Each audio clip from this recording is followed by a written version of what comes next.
I am Tifiny Carol. Tifiny Carol Brown, that is. And when I was 46 years old, I got married. Before then, I was not really worried about if it would happen, but that wind was driving me up the wall and back down the other side. Watching my friends and my family get married and have children.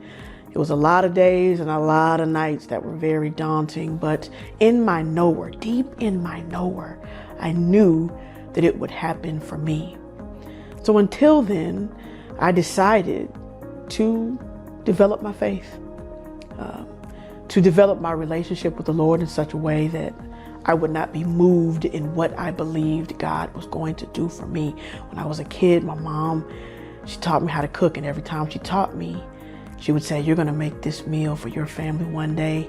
And because I had a front row seat to one of the greatest love stories ever told, which is my parents, Flynn and Carolyn Johnson, 52 years they've been married. And for 46 years, I was wondering, tag, when is it going to be my turn? So I developed my faith. I made sure that my relationship with God was as close as I could be to flawless. If nothing else, that my faith was always on 100. That no matter how many of my friends or my family had friend got married or they started having children, no matter how many times I would see it over and over, I would always decide to believe. Thank God that faith doesn't have anything to do with what you feel, because there were some days and nights where I wasn't feeling it.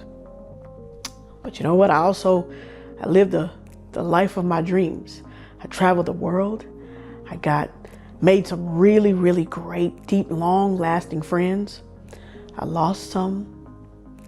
I was brokenhearted many times, but still, I kept my faith and I lived my life.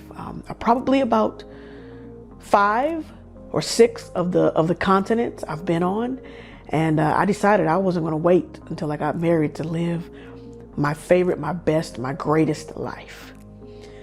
And then I started thinking, if I have these standards about who I want and what I wanted him to be, what I didn't want him to be, then if I wanted that guy, then I probably better become that girl.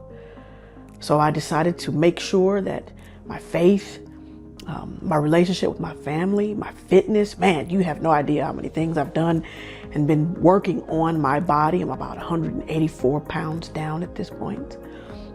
Got rid of being a diabetic, my finances. I was really concentrating on my future and my goals, my businesses, the things that I wanted to do for my life. I was going to bring a table full of things to the guy that God was curating for me. Who is Tifiny Brown? Well, she's a woman who was full of faith, a woman who was living the life of her dreams, and a woman who was ever becoming the one that God wants, and of course, the one Mr. Brown wants. That's Tifiny Carol.